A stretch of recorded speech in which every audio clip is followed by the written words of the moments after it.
इसके बाद तो उनका जीवन ही बदल गया। पश्चिम बंगाल के गौरांग बनर्जी 2 बार नाथुला गए। ये समुद्र तल से 14,000 फीट की ऊंचाई पर है और खास बात यह है कि उन्होंने ये उपलब्धि लंग ट्रांसप्लांट के बाद हासिल की। राजस्थान में सीकर के रामदेव सिंह जी को किडनी ट्रांसप्लांट कराना पड़ा था। आज वे स्पोर्टिंग एक्टिविटी में कमाल कर रहे हैं।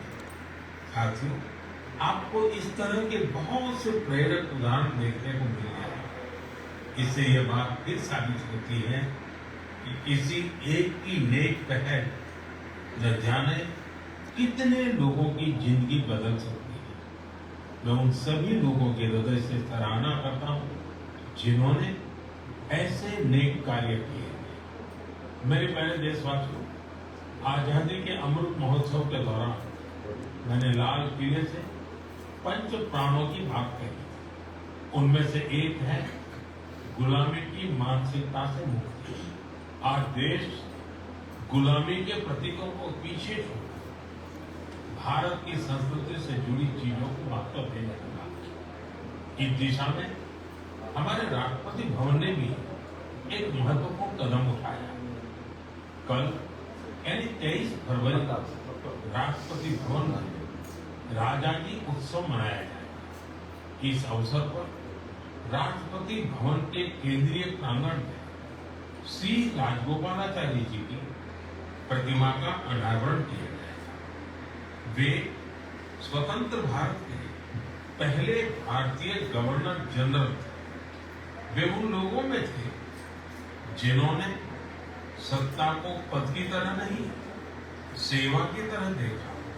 सार्वजनिक जीवन में उनका आचरण, आत्मसंयम और स्वतंत्र चिंतन आज भी हमें प्रेरित करता है। दुर्भाग्य से आजादी के बाद भी राष्ट्रपति भवन में ब्रिटिश प्रशासकों की मूर्तियां तो लगी रहने दी गई, लेकिन देश के महान सपूतों को जगह नहीं दी गई। ब्रिटिश आर्किटेक्ट एडविन लुटियंस की प्रतिमा भी राष्ट्रपति भवन में लगी हुई थी।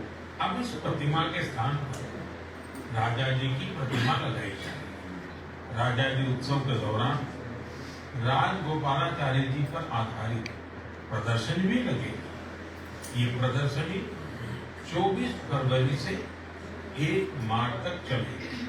मौका निकालकर आप भी इसे देखने जरूर जाइएगा। मेरे प्यारे देशवासियों, मन की बात में मैंने आपसे डिजिटल अरेस्ट पर विस्तार से बात की। इसके बाद देश में डिजिटल अरेस्ट और डिजिटल फ्रॉड को लेकर हमारे समाज में काफी जागरूकता है, लेकिन अभी भी हमारे आसपास ऐसी घटनाएं हो रही हैं जो अक्षम्य है। निर्दोष लोगों को डिजिटल अरेस्ट और फाइनेंशियल फ्रॉड का निशाना बनाया जा रहा है। कई बार पता चलता है कि किसी सीनियर सिटीजन की जीवन भर की कमाई ठग ली गई। कभी किसी उन पैसों की ठगी हो जाती है जो उसने बच्चों की फीस जमा करने के लिए बचाए। कारोबारियों से धोखाधड़ी की खबरें भी हमें देखने को मिलती है। भोले भाले लोग ऐसा ही कर लेते हैं। इसलिए आपका सतर्क रहना, जागरूक रहना बेहद जरूरी है।